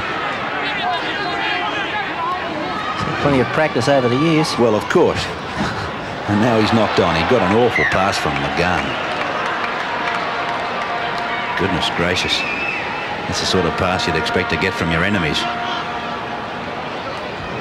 Well, the only pleasing thing from Arthur Beetson's point of view is that East have got to be able to play better. You know, I don't think they could play any worse in the way they've started, and it's still, what, 2-all. Here's trouble, Crookshank, Kenny unloading. Cut! And he's tackled about 3 metres out from the Eastern Suburbs line. Trouble for Eastern Suburbs. Gould away to Coleman. Coleman holds it back. McGann is tackled. McGann is the tackler. The ball played by Coleman. Gould gets it on to Davidson. And crunching tackling there by Mackay and also Hastings. Weeks is the ruck half.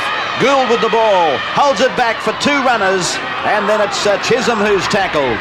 Still 8 metres out from the line. Again, Eastern Suburbs under pressure. Away now to Coleman, on to Dejura, away to Baker. Cut out ball, wide to Moon. And good defence there from the winger, Dean Bell. He read the game perfectly. Members of the Australian team in readiness for Saturday, watching tonight's match here. Hastings. Good kick that, into a little space. And Bell's got the bounce too, Bill. You're quite right. And here goes the New Zealand international. Pursued by Dejura. He's got him by the collar. Got the pass inside to Brian Johnson. And the former St. George fullback scores the try for Eastern Suburbs. Well, you could have been forgiven for thinking that when East stopped making mistakes and stopped putting pressure on themselves, they'd already shown enough to suggest that they would score when they held the ball for a long enough period of time. And that's what happened. Hastings put this kick, as described by Bill Anderson, into a beautiful space. And Dean Bell got away from one. Dejura gets a hand around his collar. Brian Johnson positioned himself well, took the infield pass, and Brian Johnson scores right behind the uprights. South Sydney were playing no cover defence here. Coleman was in the line, and when that happens, what you've got to do is bring your fullback flatter. But Crookshank had stayed back deep. He gave Hastings plenty of space to work in. He put the kick over the top. Dean Bell came through, picked it up on the fly. He couldn't go all the way himself. He looked inside, and Brian Johnson, who also has got plenty of pace, was able to back up and put the ball between the uprights. Brian Johnson, eh? Gee, what a talented footballer he's been. In fact, I remember seeing Brian play his first match on our television for Illawarra in I think it was an Rabbitohs Cup match many years ago at Lang Park. Here's the scoreline, 8-2 in favour of the Roosters. I was reading yesterday about Brian Clay's health problem, and Brian, from everybody in Rugby League, we wish you all the best. Candidate, I believe, for a heart transplant, one of the great number 6s. Went through that era with St. George. And those that played with him and mixed with him all say the same. Great, both on and off the field. Good luck to your Papa Clay. This is Gould. Oh, away from some fragile tackling. Davidson, he heard the call, and it happened to be Wayne Chalice, who's gone. Lickety split in the opposite direction. Well, there's errors coming from both teams. McGann. Oh, solid hit on McGann from Davidson. As if he was sent out there as a courier for the Australians for Saturday. Certainly got a shot On McGann.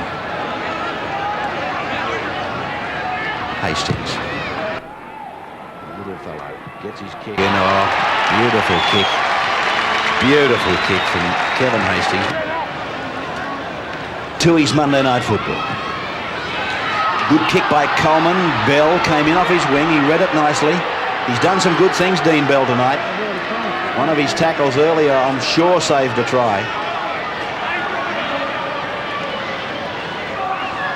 Hastings.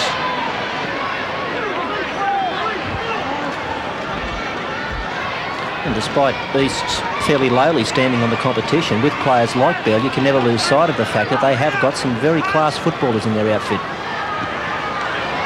Gilmeister. Had a lengthy stretch on the the judiciary list, didn't he, Gilmeister, this year? Hall puts it down. He's ruled knocked backwards, which was right. And Brendan Hall to play it. Last tackle coming up for the Tricolours. Red, white and blue Tricolours. And Hastings, well, it didn't find touch. I'm sure David Cruikshank was prepared to think it was going into touch. And all of a sudden, the ball bounced up, lollied up, and it went back into the field of play. And Cruikshank says, heavens above. So back he comes. And that's as good as advertisement as you'll ever see for why you should always give a good chase to the football.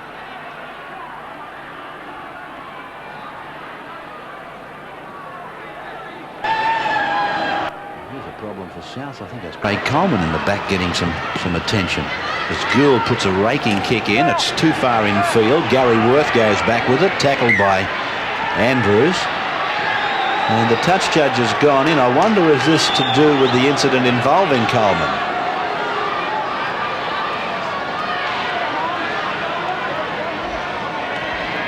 McGahn has gone up as the East captain. Gary Prom as the East centre. He's the man facing the judges at the moment. Do you see it, Graham, what happened to Coleman at all? Coleman did cop a late tackle. I wanted to raise this point again. He's going right back to the mark. Coleman, South Sydney pulled the run-around move. Coleman caught one late. And again, you mentioned the word consistency. I think that sin bin's long forgotten.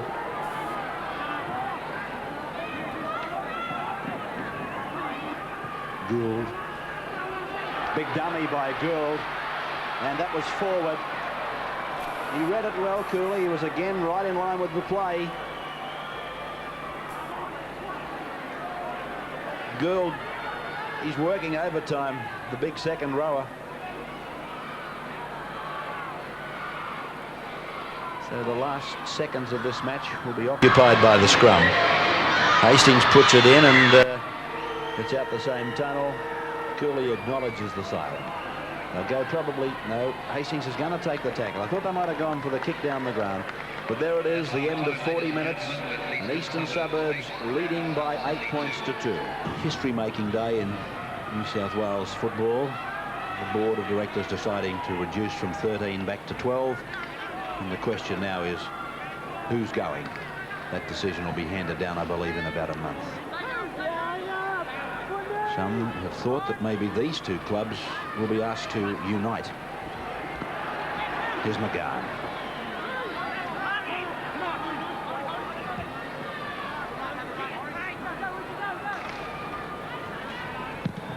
Worth gets his kick in. It's gone down around behind Les Biles, who's going to bring it out from 15 metres. And gets outside the quarter before being tackled by Hall. Well, Bill Anderson, you've been there and done it, so you might as well tell us what you would have said to, firstly, Eastern Suburbs at the break. Well, I don't think East have got a lot of problems in the structure of their attack. I think what they're trying to do with the ball's good, but they've just got to control the ball a little bit better.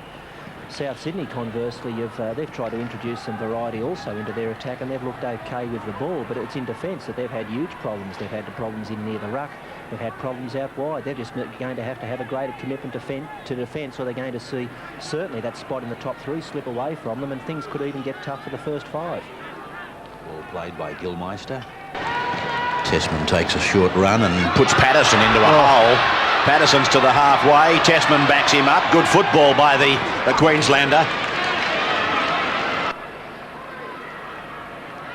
That was an ominous start for South. We were just talking about them needing a greater commitment in the defence, and one of their players went in and just fell off what was an easy tackle. Brendan Hall now to play it. Mackay away from dummy half. Tessman again prominent, and that's 5 gone for East as the ball is raked back. And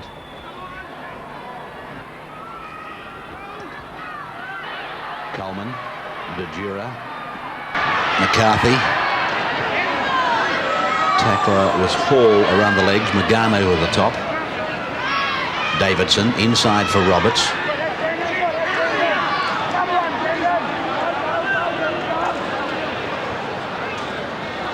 Gould, Davidson. Smart little piece of play by Hastings there. It probably went unnoticed, but what he's doing is, when there's two men in on the tackle, he's then getting himself around between the big men and the runners. It's play on. This is play on. Brian Johnson. Play on. Brian Johnson. Oh, he's stopped now. He's still going to score, Johnson. He's still going to score, but he almost gave himself up. He looked back as if to say, well, what's the ruling? You don't worry about that. You just play to the whistle. The ball was passed, and I think you'll find it's come off the rump, or it's come off the back of an East player. There it is. Whether Johnson was in an onside position, that remains uncertain, but the fact is that it didn't come off the man's hands or arms, and the referee has seen that as not being a knock-on by the East player. See it again from this angle. Well, it definitely wasn't a knock-on, but the point in contention as to whether Johnson was in an offside position or not, whether he was in front of Ball, who hadn't played at the ball, but the ball had hit him. Johnson picked it up. He hesitated. He wondered what the referee was going to do. Finally elected to run and came up with the 4 points. It's been awarded, and that's all that counts.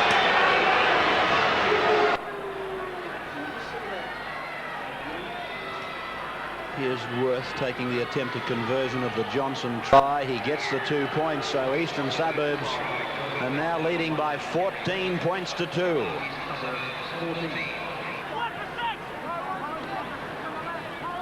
Hastings.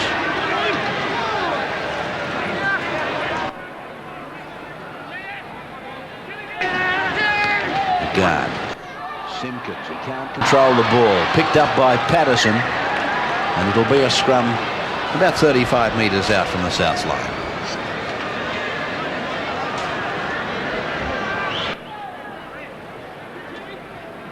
Well, it was well rehearsed, the East play, but that final execution breakdown. Here's Harrington going down the ground and over the halfway for the Rabbitohs, still going up to the 32-metre line. Tackler was Chalice, De Jura, Coleman, Weeks, still on the 32. Gould.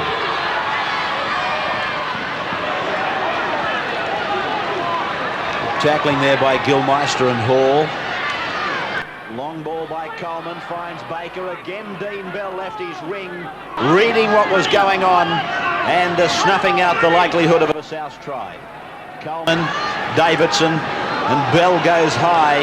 Underneath was Hall. 5 tackles gone for South as it goes to Baker. He gets the bomb in. It's very deep. I think it's not too deep, but it's been taken in goal by Gary Worth. And a penalty has been given to Eastern Suburbs. He's ruled that Darren McCarthy was in front of the kicker, and Worth takes the ball. McCarthy makes the tackle. Of course, he was in front of the kicker, and that brings the penalty to Eastern Suburbs.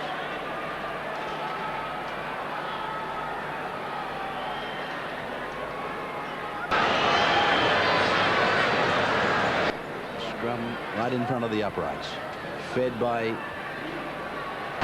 Coleman. It's come across to De Jura. De Jura, he's over the line. I think he'll be pinched. Yes, he's gone for a double movement. Graham, what happened there earlier? I just was looking down at a statistic when the penalty had been given to East. Evan Hastings rushed up to take a quick tap. South Sydney were very slow to form up. Hastings tried to rush the ball out wide to the left to use the wingers, but what he did find, in fact, was 2 of his own Eastern Suburbs players coming back onside. They were in front of him when he took the tap kick. Thus, he was ordered to take a scrum. All right. Fine, that cleans that up. And then you saw on replay the De Jura try.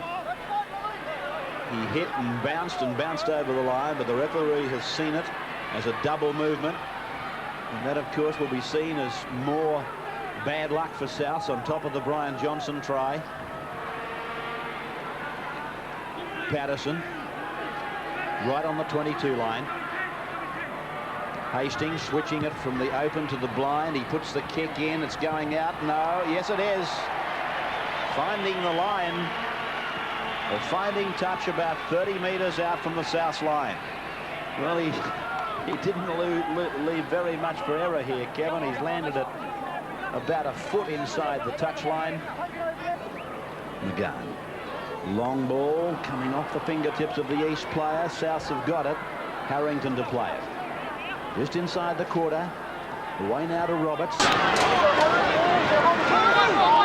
Second tackle gone for South as Roberts appeals to the referee. It's gone to Coleman. Baker. Gould.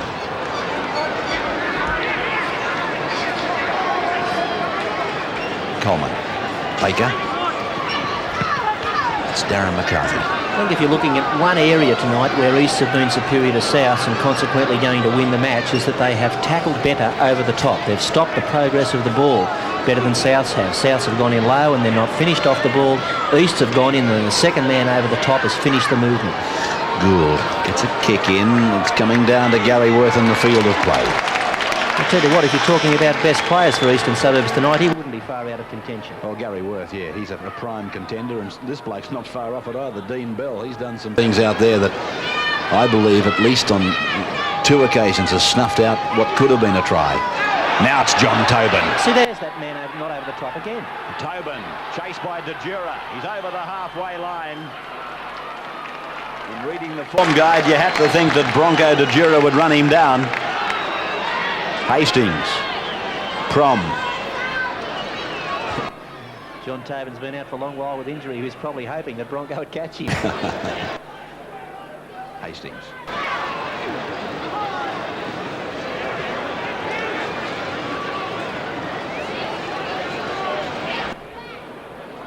He's done it again. A lot of simple mistakes, haven't they, in that play the ball area, things that mistakes you don't expect first-grade footballers to make. I think the amazing thing about Eastern Suburbs, and you know we can assume they are going to win this match, is they've played fairly ordinary. They're a side that, if they were in contention for the first 5, could cause a lot of problems. Gilmeister.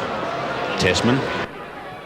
Bell is off. Bennett. Now Hastings has come off for Eastern Suburbs. Who's gone on in his place? David Truella is on in 20, and also on the sideline is Terry Madison in 34. He will go on for Huey McGahn, and Lindsay Johnson for South Sydney out there. Gary Worth makes a break, kicks over the head of Bronco De Jura. Here comes a try. Yes, I'd say he'll give it. A try to Gary Worth. The fullback for Eastern Suburbs, capping a splendid performance for him, with just under 5 minutes of the match remaining. Gary Worth on the Tooheys replay. The chip over the top of Bronco De Jura's head. And then he's able to take the ball across the line. Just that sufficient downward pressure to make it a try. It was a good set play by Eastern Suburbs. They opened South Sydney up the middle. Worth must have been in 2 minds whether to pass or to kick ahead. He kicked ahead. There was no doubt in my mind that it wasn't a try, that he forced it with downward pressure in goal. Is this Truella? Taking the attempt at conversion. Madison it is. He gets the extra 2 points, and so it's 20 points to 2 in favour of the Roosters. Over it goes to Baker, on to Davidson, away to Gould, and now it's Mike Andrews. Gets it away to Bronco De Jura. He's over the halfway, hasn't got the pace to get away from them. He's tackled midway between 22 and halfway. Eastern Suburbs end of the ground. Played back to Baker, off it goes to Coleman, throws the long ball, finds Harrington, tackled by Chalice and Mackay. And there's the siren. The end of the section as the ball goes to Gould. He flick passes back to Coleman. It's gone on to Weeks. He throws the pass out the back, and Robert Simpkins dives on it for Eastern Suburbs. And that's the end of the section for Souths tonight, with East's resounding victory by 20 points to 2. It comes up this way with Brian Johnson 2 tries, Gary Worth 1, Worth 3 goals, and Madison a goal. And for Souths, the lone goal kicked by Neil Baker. 20 points to 2 in favour of Eastern Suburbs. Here's the premiership table for you now. At the end of this Winfield Cup round, Manly lead out on 30, Parramatta 28, Canterbury 27, clear on 3rd now. Then it's South 25, Penrith Balmain level on 22, 2 points in advance of Norths and Saints on 20.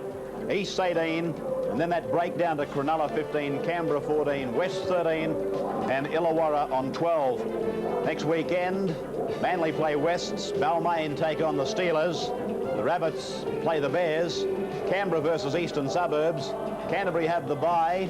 On Sunday, our NEC big game telecast, Parramatta versus Penrith. Of course, remembering that the club match is all on Sunday, other than on Monday, of course, in Tooheys Monday Night Football, it's St George versus Cronulla. Well, another great week of rugby league. I hope you've enjoyed the program. And Winfield, of course, take a great deal of pleasure in presenting it each and every week for you. As we leave you this week, let's take you behind the scenes with St George coach Roy Masters. Mike's not in either. Beg your pardon? Oh, about another 2 hours. They're herald men. Herald men have later hours. Thank you. Working hard to make a living, women shelter from the rain. Father, son, left to carry on, blue denim in his vein. Oh, he's a working class man.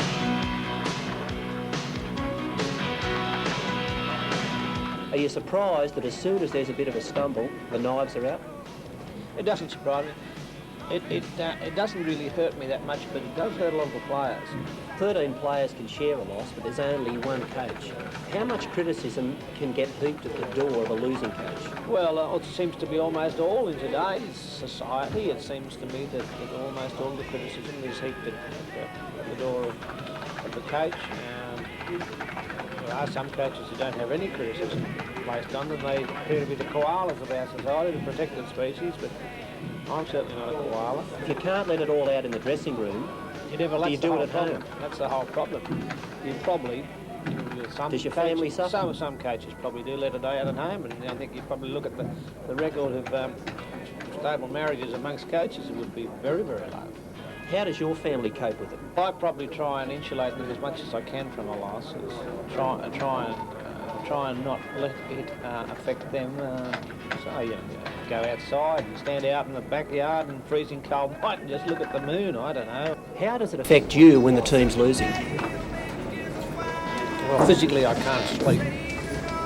So insomnia is the curse of losing coaches. Yeah, and and I probably don't eat that very well.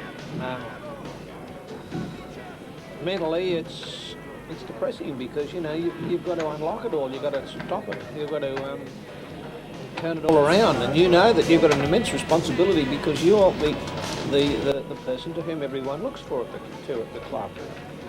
Straight after a game, you start role playing straight. I mean, I was role playing when it was 52-20 on the bench in that game against Manly. I knew that as soon as I walked in that dressing room, I couldn't walk around with my head down and looking dreadful and all miserable. I had to start the rejuvenation process, the recovery period. I was the one who had to get things going again. You've got 50 players looking at you. You've got 20, half a dozen committee men looking at you. You've got 20 rubbers and paramedic people. In 1985, the Dragons came within 1 point of creating history. How shattering was that to you? Well, it was pretty shattering for a week or so, probably a month, and I'm beginning to wonder now whether it was even more shattering to a lot of other people. It seems to have... Do you think the ghosts of 1985 have carried through into 1986? I think somewhat they have, yeah, I'd have to admit that. Something that I didn't really think that would loom large in the minds of some of the people at the club, but it could well have, this attitude of, geez, we gave everything that we possibly could to fulfil that dream, and we're just taken from us. I've been told you're looking at units on the north side. Are you going to become a silvertail? You're kidding. William, how can you ask such a stupid question? Never, never, never. That's sacrificing my birthright. I was born in Stanwell,